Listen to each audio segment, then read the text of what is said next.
Today we're going to be seeing whether I can 3D print some high quality scale figures on my FDM printer.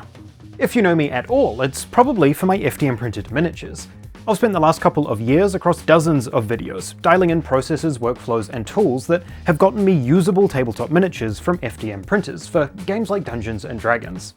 So today's question, can we push those techniques just a little bit further? Can we use them for larger scale figures, models that are designed to be showcase pieces, where we're not just looking for good enough, we're looking for a level of quality worthy of display? Now, for this project, I might as well print a figure that I'm genuinely excited to put on the shelf. So we'll be going with this sculpt of Jester from the mighty 9. And before we can talk about any technical details, we first need to see if this project is viable. So let's go ahead and print up the first few pieces so that we can take an actual look at what these printers are capable of, before I bore you with any of the details for a project that might not even work.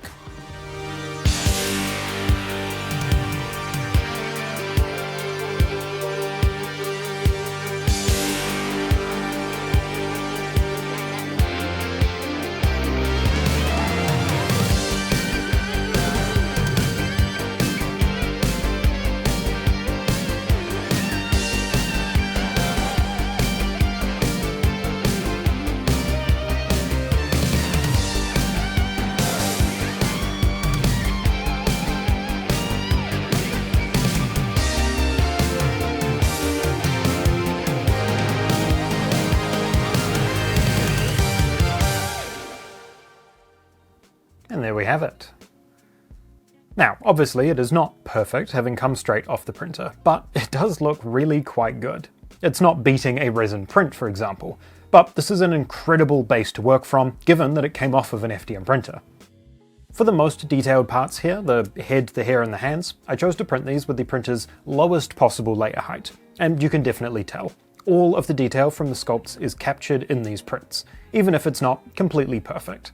It still has the usual pitfalls of an FDM print.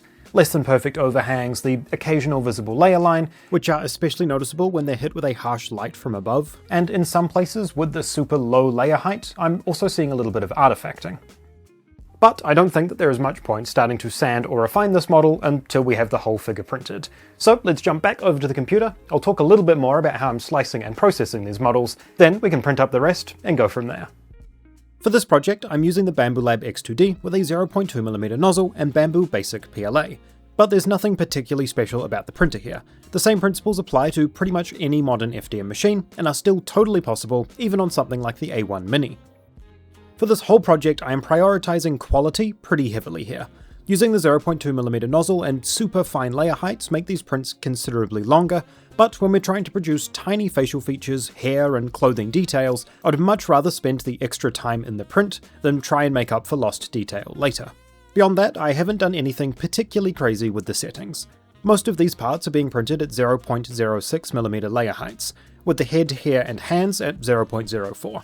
Otherwise, I've just slowed things down a little and dialed in the supports using my experience from printing miniatures as a guide.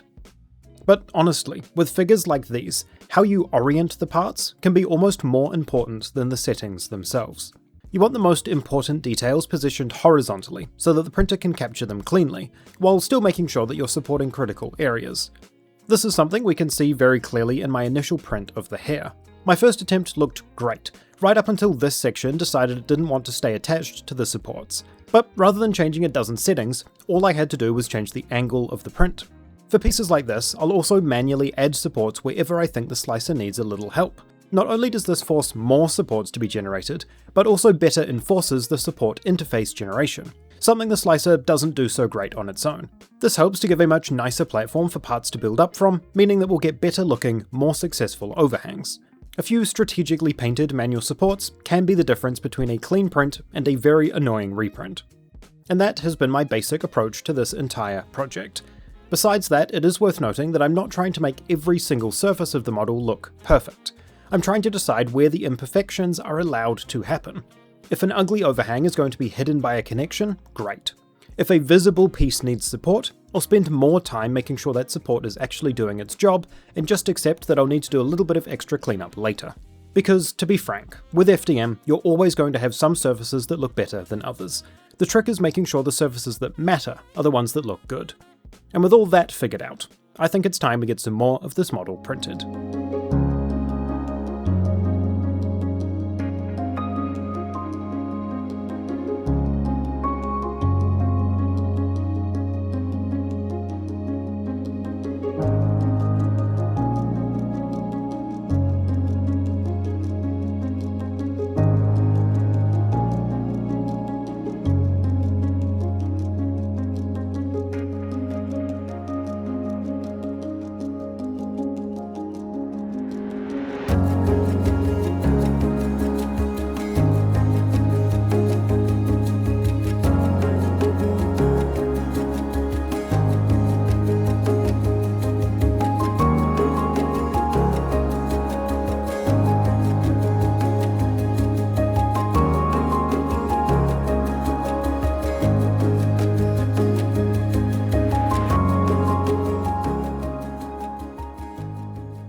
With all of these parts printed up and the whole model together, even at this stage, I'm fairly confident in saying that yes, we can print full-scale figures on FDM machines with decent quality. Of course, the final judgment will need to be saved for after we've done a little bit of sanding, post-processing work, and got some paint on this model, because that is when layer lines really tend to show through. So let's continue on and see how we go. As we move through this project, one thing that I want to touch on is using resin-supported files that come with models like this on FDM printers. For those that don't know, here on the channel I have created a Blender plugin called Resin to FDM that takes these pre-supported files and lets you bulk up those supports for better FDM printing, while also allowing you to print those supports faster than the model itself. The tool was designed to enable people to FDM print miniatures that were a nightmare to print with tree supports. And naturally, I've had several people asking whether this can be used on larger scale figures like this. And to be honest, it works. The hair is a great example. I was able to print this first try, and the result came out looking pretty good, but on larger, flatter pieces, like the bottom of these boots, the results were actually significantly messier than the tree supports I was already using. That said, all of these test pieces did succeed first try, which I can't say the same for the tree supports. But I wouldn't consider Resin to FDM a replacement for normal FDM supports, or some magic solution that makes every model printable, especially when printing simple, larger pieces like we see on this figure. That said, if you have a particularly awkward or fiddly part, if you keep getting failures, or you just can't figure out how to support something cleanly with tree supports, then maybe running that print using Resin to FDM could give you a more successful print. Alright, back to the project, let's get that base printed.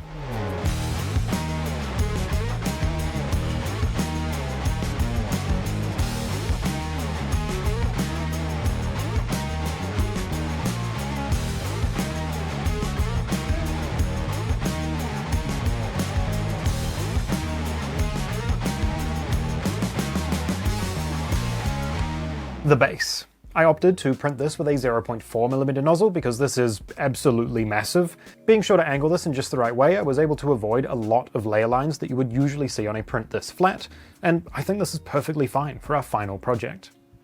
But as you might be able to see, the base does have a few additional slots for some more goodies, which are probably going to almost double the print time of this project, so let's go ahead and make a start. Just want to take a moment to say that if you are enjoying this video so far and want to see more like it in the future, be sure to leave a like on this video and, more importantly, subscribe down below. And if you want to help support the channel, consider checking out the Painted for Combat Patreon, where for as little as $2 you can get access to all of my printer profiles, Resin to FDM Advanced, and jump into our awesome FDM printing Discord community. Or at the higher STL tiers, get access to monthly STL packs of sculpted miniature bases ready for FDM printing, like our release for August, the Winding Winds Spell Bases pack. Awesome windy bases that have flung rocky debris into the air, perfect for wind-bending spellcasters, airborne elementals, or other magically inclined minis. Of course, where possible, these bases have been sculpted with flat top faces to reduce unsightly layer lines, and as always, are designed to print completely support-free on FDM printers. So whether you want to join a like-minded community, pick up some printable goodies, or just help support the channel, consider checking out the Patreon with the links below. Right, let's get to it.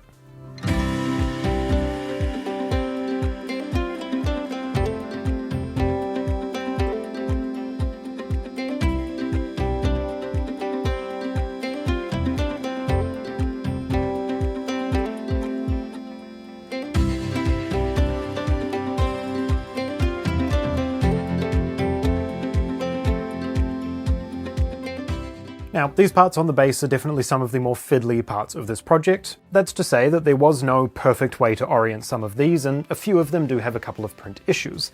Luckily, with a little bit of picky slicing, I was mostly able to limit these to parts of the models that will be glued together or completely invisible once everything is assembled.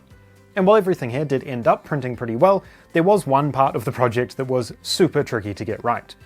This pile of paper on the base took 3 prints to get right, plus 3 or 4 false starts. And while I originally thought that printing these vertically would result in a less than perfect print, that actually ended up being the only way I was able to get it to finish successfully. So while we do maybe have a few more visible layer lines than I would like on this part of the model, I do think it will be worth the extra cleanup considering we actually got a successful print in the end. But with those few struggles of the project aside, we do finally have a finished figure.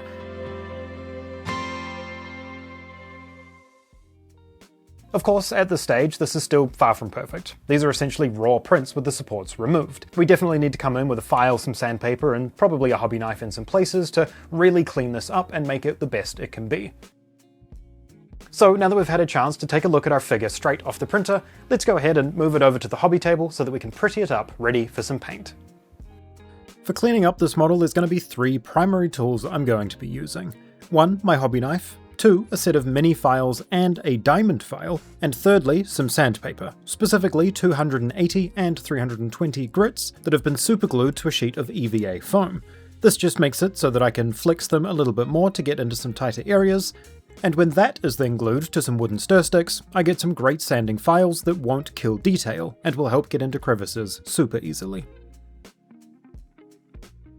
My general approach across this model is anywhere that really just needs those layer lines hidden, I will come in with the 320 grit sandpaper, giving those parts a once over until they're feeling smooth to the touch. For anything that needs slightly more intense cleanup, this will usually start with the hobby knife to cut or scrape away any egregious overhangs, then coming in with the files to eat away any large imperfections, before finally coming in again with that sandpaper. Specifically the sanding sticks, which I use to clean up overhangs, flatten surfaces out, or get into crevices to refine details. And although there isn't much of a difference between 280 and 320 grit sandpapers, 280 just helps to really chew away some of those more visible layer lines. And those are the steps that I more or less repeat across this entire model, using the file and knife to clean up the roughest parts, coming in with the sandpaper to smooth out every single visible surface on this model, and then coming in with that 320 grit to do a once over on everything to smooth it all out, ready for some primer. As we can see here with the 320 grit sandpaper, this is perfect for removing those layer lines. The first pass makes them a little more visible to the eye, and by doing 2 or 3 passes until they're smooth to the touch and barely visible, we're able to more or less completely eliminate them from the surface of the print.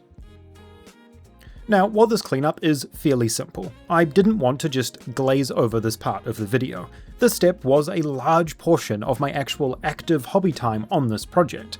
Sure, the printing took a while, but I could do other things during that. This part of the project was 6 hours of active hobby time, the better part of a day. So while it's not the most glamorous thing to fill the video with, I at least wanted to touch on it in a little bit more depth. Because if you're planning a project like this, you'll want to know how much time to set aside. And I would say, generally, this is a great weekend project. I spent a day cleaning up this model and priming it, and then another day painting it. So if you're thinking of FDM printing a figure like this, expect to be setting off your prints during the week beforehand, and then you have an entire 2-day weekend project ready for you. But now that I have spent this time, tedious though it may have been, sanding this entire model down, it is looking so much cleaner, and after some primer, we'll be ready for paint. These prints were looking good before this cleanup step, but now they are looking awesome. Sure, for you looking at this 4K footage of the model close up, or for me holding it 4 inches from my face, there's still some imperfections, but with a layer of primer, I'm pretty sure that they will all but disappear. For this paint job, I'm mostly going to be using the airbrush. I want some pretty clean flat colours across most of this figure, so I'm going to take everything apart and attach it to some various painting handles. That way I can airbrush each part individually and not have to worry about overspray across the entire model. Most of these parts were just lightly glued to some painting caps, while others were skewered on some wooden dowels. I I took the priming of this model in 2 steps. Firstly, I hit everything with a very thin coat of a matte primer. This was less to actually prime the model, and more to give me a look at the final surface finish of the model, allowing me to touch up any areas that had visible layer lines once the primer was applied. Then, for my actual layer of primer, I came in with my usual Kaleido Gloss Black primer, applying this in 2 generous coats to give a nice candy shell coating to build up from, and helping to fill in any of the last few microscopic layer lines. Okay, so at this point I've got 2-3 layers of primer on each of the pieces. Those that needed it I gave an extra coat, and I've given it all more than enough time to set up. And I have to say, looking at all of these pieces now that they're dried, all of that sanding, all of this priming was absolutely worth it. Half of these parts you cannot tell were FDM printed, and the other half only have a few very, very microscopic layer lines that I can still see. And that's only because I'm like holding these 4 inches from my face and having a really close look at some of these parts. Once they're painted up with some color or stuck to the basin on a shelf, you're not going to notice. Now, there is still 3 or 4 days before this video needs to come out, so I'm actually going to load up the airbrush, I'm going to get my brushes out, and I'm going to get this thing painted so that we can see a completed FDM printed figure on the shelf, all in color, and take a look at whether this is something I might do again in the future, because genuinely, at this point, I'm more than happy to. This has been some of the most fun that I've had working on a project for the channel. And with that, it was on to day 2 of my active hobby time for this project, which started with a zenithal of white on all of the parts. Now, this isn't going to show through on every single piece in the final product, but for the few pieces where I'm just doing a thin coat of a single colour, it will help to add a little bit of extra definition where maybe there wouldn't have otherwise been any. Right, onto some colour. For this project, I'm using a mix of Kaleido Colorworks matte paint range, as well as my Army Painter Fanatic paints, and between the 2 paint ranges, I had more than enough colours to completely finish this model. I'm not going to go super in-depth on my painting here. Essentially, for most of these parts, it was just a single colour over top of that zenithal undercoat. But on a few of these pieces, that wasn't entirely possible. Some of these parts combine a few more pieces than I maybe would have liked, meaning that I'm only going to be able to airbrush the large chunks of colour, and will have to come in and hand paint some of the other details afterwards. And while everything was mostly flat colours at this stage, on the brown leathers and on all of the facial features, I do actually come in with a highlight with the airbrush to add a little bit of extra definition to these areas. Also incorporating some thinned down glazes of Army Painter Speed Paint in some of these areas to help boost the saturation. This magical critter on the base also got a little bit of extra attention, an overall magenta base coat, followed by a highlight of a brighter pink. And while I had that magenta in the airbrush, I actually did a very, very light coat over all of the parts that would eventually be skin tones. Even though Jester's skin is blue, this will help add a little bit of life underneath the colours we'll add later. Speaking of which, the skin tones are definitely the place where I spent the most time with the airbrush. Rather than just 1 or 2 simple layers, I actually went quite in depth in these areas.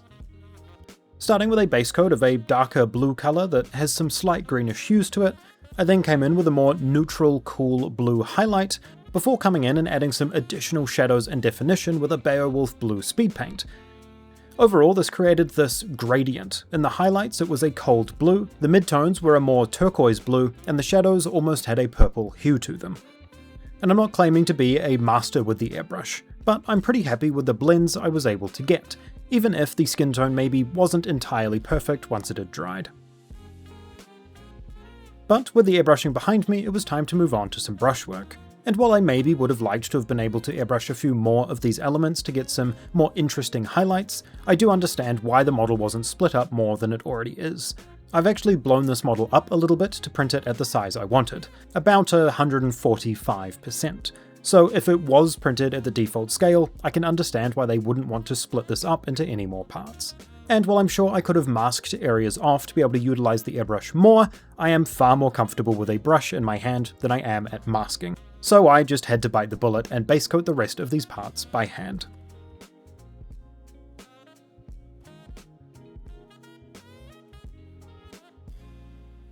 Most of these colours were absolutely fine to paint. A couple of thin coats got me to pretty much complete coverage. However, as I'm sure most model painters know, off-whites and bright colours are a bit of a nightmare. This cream colour of her undershirt was an absolute nightmare to paint, and probably took a good 7 or 8 coats in many places to get full coverage. But after I did get those coats down, I'm pretty happy with where this got to, even if it maybe could have looked a little bit better with an airbrushed highlight. This is the first full-scale figure that I have painted, and it's also my first time using an airbrush to this extent in a project, so I definitely wouldn't recommend taking anything that I do or say as the right method of doing something. And while I did watch a few tutorials before diving into this project, this was my first time applying any of it. So there will be some imperfections in the final paint job, but you've got to start somewhere.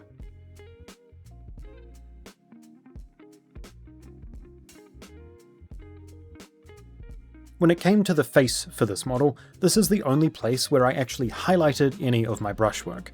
Everywhere else it was just blocking in flat mid-tone colours. But here, I really spent some time focusing on the tongue, the teeth, and the eyes, building up midtones and highlights across this area, rather than just a flat colour. And for the eyes, this is where I put my mini painting skills to use.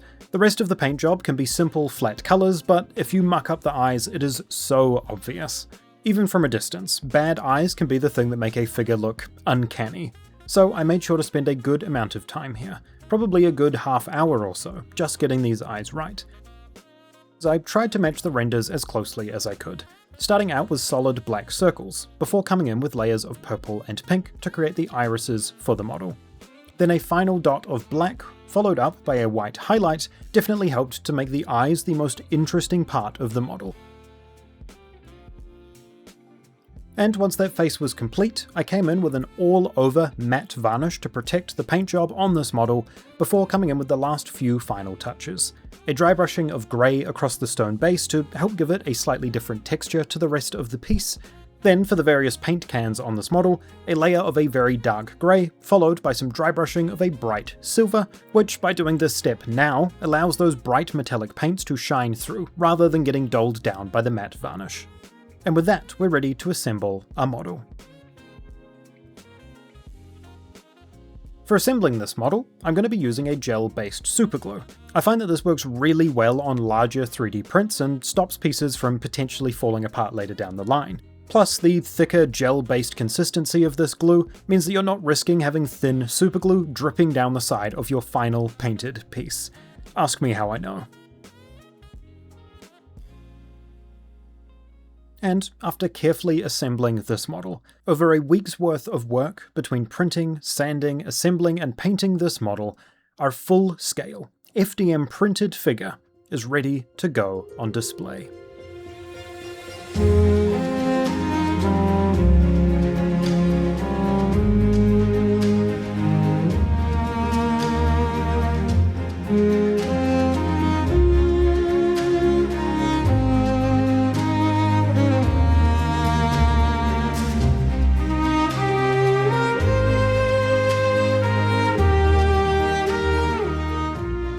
I am not exaggerating in saying that this is some of the most fun that I have had doing a project for this channel, and that this is one of the results that I am by far the proudest of. Sure, I don't think I necessarily got the skin tones 100% correct, and there is some texture on the final piece, but the fact that most of that texture comes from my inexperience with the airbrush and isn't necessarily the result of it being an FDM print is a huge step in the right direction to answering that first question. Can we FDM print full-scale figures? Yes, I think we can. For those curious, this project took a grand total of 128 hours of printing and used roughly 280 grams of filament, not counting the couple of reprints that we did partway through. So yes, this is a bit of a time sink, but for me it was well worth it, at least for my shelf.